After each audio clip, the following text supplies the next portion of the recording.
today's jazz guitar lesson, you'll learn the rhythm changes guitar chords. Hi, my dear jazz guitar enthusiasts around the world. Sandra Sherman here. Greetings from Austria. As an aspiring jazz guitarist, you need to know the rhythm changes, since numerous jazz standards are based on that chord progression. I'll teach you the theory and, most importantly, of course, how to play the rhythm changes on guitar. It's a beginner-friendly tutorial, so I'll guide you chord for chord, and there's a slow tempo playthrough of the entire rhythm changes chord progression towards the end of this lesson.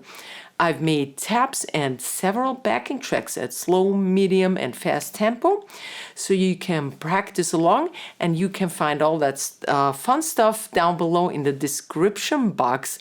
Please also check out my lesson shop, Guitarversum.com, for more lesson material. Alright, and now let's get started.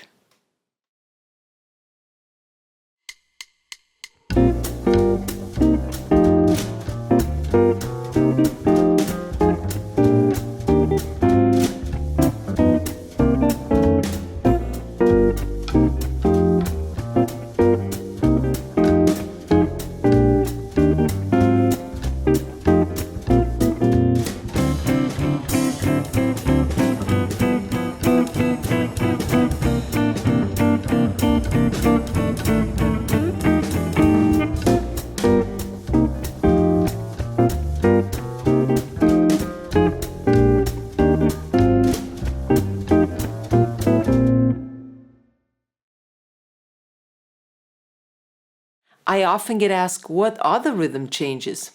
It's a 32-bar chord progression with a bluesy flavor. The first time it was used was on the Gershwin song I Got Rhythm, hence the term rhythm changes. Rhythm changes are found in all kinds of keys, but a lot of times they are played in the original key of B-flat major. The A sections are based on a 1-6-2-5 turnaround, while the B section, also called the bridge, goes through the cycle of fifths using dominant chords. There are numerous variations for this chord progression. This here is a standard modern version. If you want a more vintage 1920s flavor, please exchange the G7 chords for G-7 chords.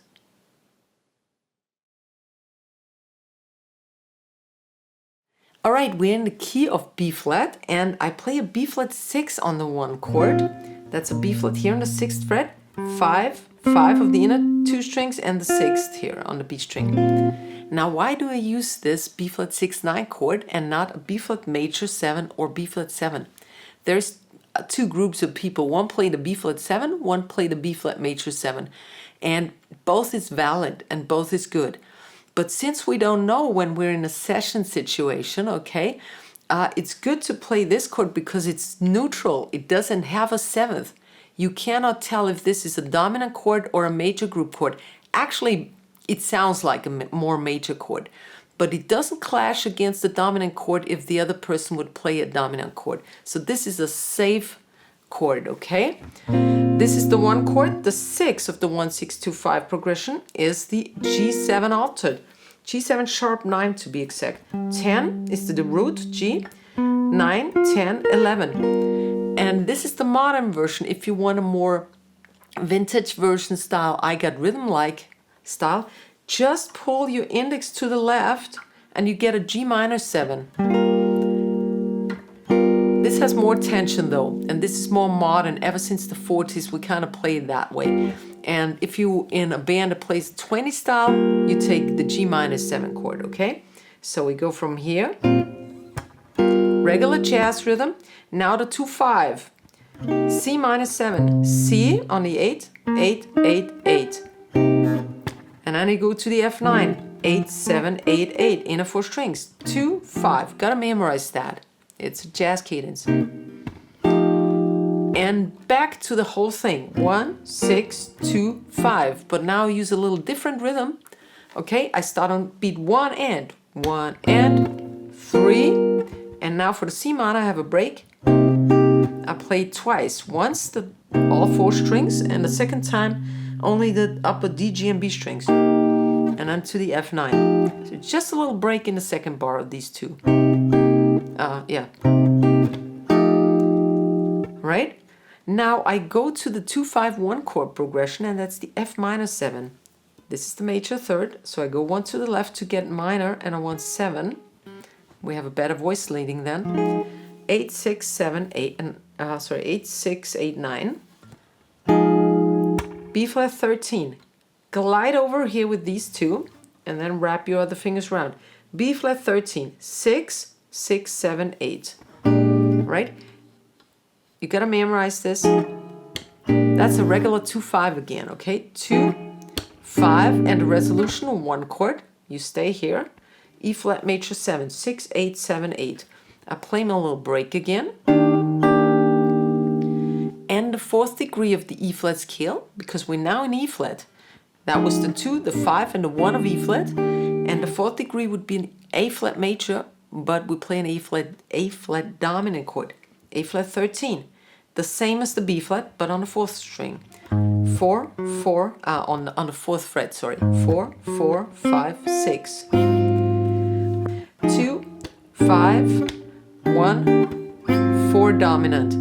And now we get to the first ending. We have an A1, A2 section. The first ending, the 2 bars at the end of the A1 section is D minor 9, 5, 3, 5, 5, 1, and to its to the 5 chord, the 6th chord, I'm sorry, G altered, 3, 3, 4, 4.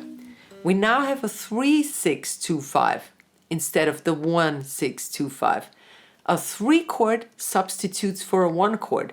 In the key of B flat major, B flat, C minor, D minor is the 3rd chord, the 3 chord. So we can play D minor 9, 3, 6. Instead of the G7 sharp 9 up here, we play another altered group chords. So we exchange the G7 sharp 9 by the with the G7 sharp 5, and the 2 chord is the C minor 9. That's 3, 1, 3, 3. Same as the D minor 9, and now F7 sharp 5, 1, 1, 2, 2. So we have this symmetrical thing. Right, now we're in the A2 section. You repeat the first 6 bars. B flat G, C minor F.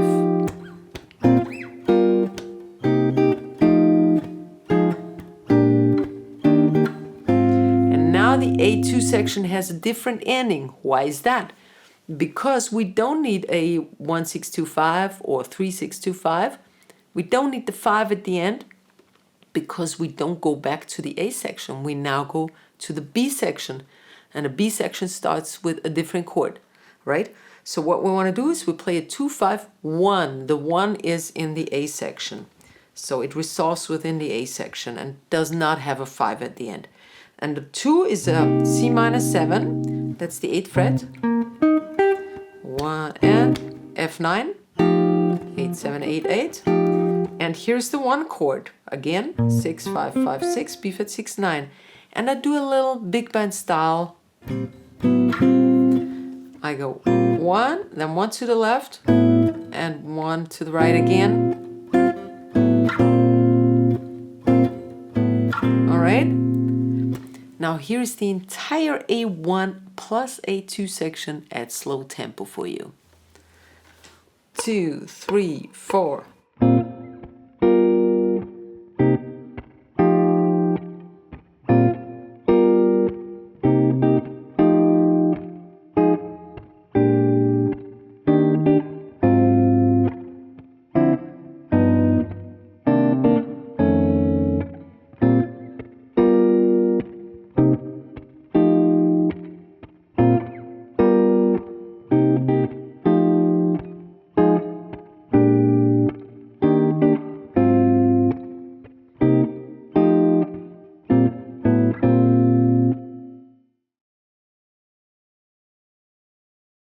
Welcome to the B section. We now have a series of dominant chords that go down a 5th and always resolve down. We start with the D9 chord on the 5th fret of the A string, 5, 4, 5, 5 inner 4 strings, and we play it 4 times, 1, 2, 3, 4, and in between See, I release the pressure.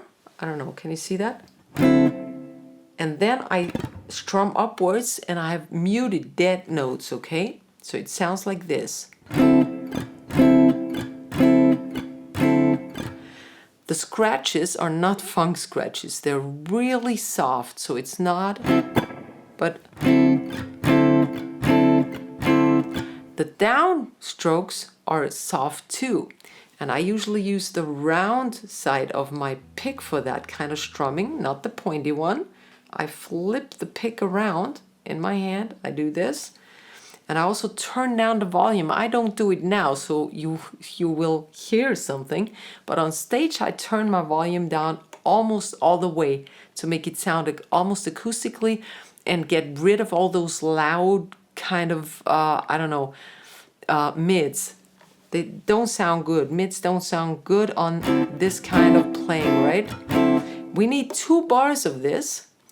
1, 2, 3, 4. 1, 2, 3, 4. Now we go to the resolution. It's always a fifth below. G13. 3, 3, 4, 5. 2 bars.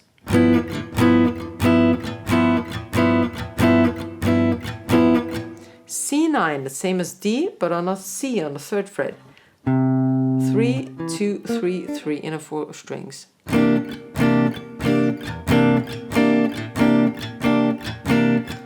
Two bars, and the last one is F13. That's the same as the G, but on the 1st fret. 1, 1, 2, 3. That's a little hard to play because we can't really mute the strings very well. It's still something always sounding. And I play this only one time, 1 bar, I mean. 1, 2, 3, 4. And then I go up to the F9 again, 8, 7, 8, 8, and I make my big band style kind of ending again. Break, I mean, not ending. 1, a little scratch, 1 to the left, and 1 to the right, and this is played down. It was also played down when we had this, because all the accents are always played down in jazz, right? All right, here's the B section at slow tempo. 1, 2, 3, 4.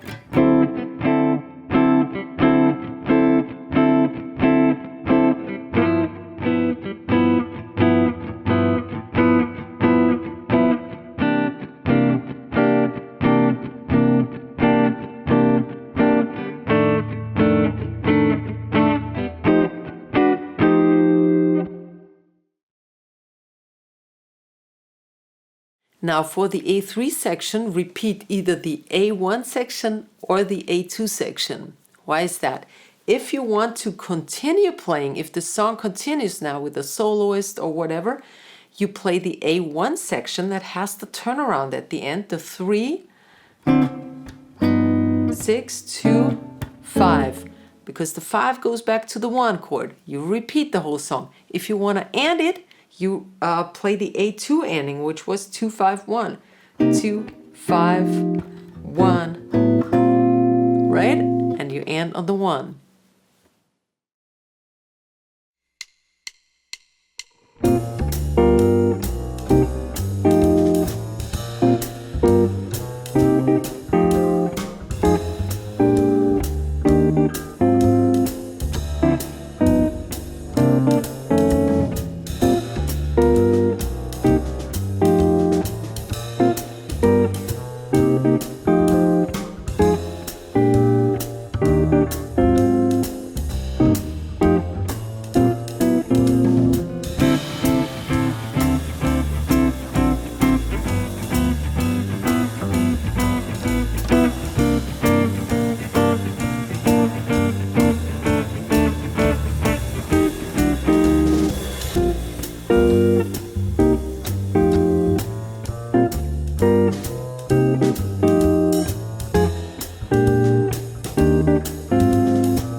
Hope you liked my lesson on the basic rhythm changes and give it a fair thumbs up.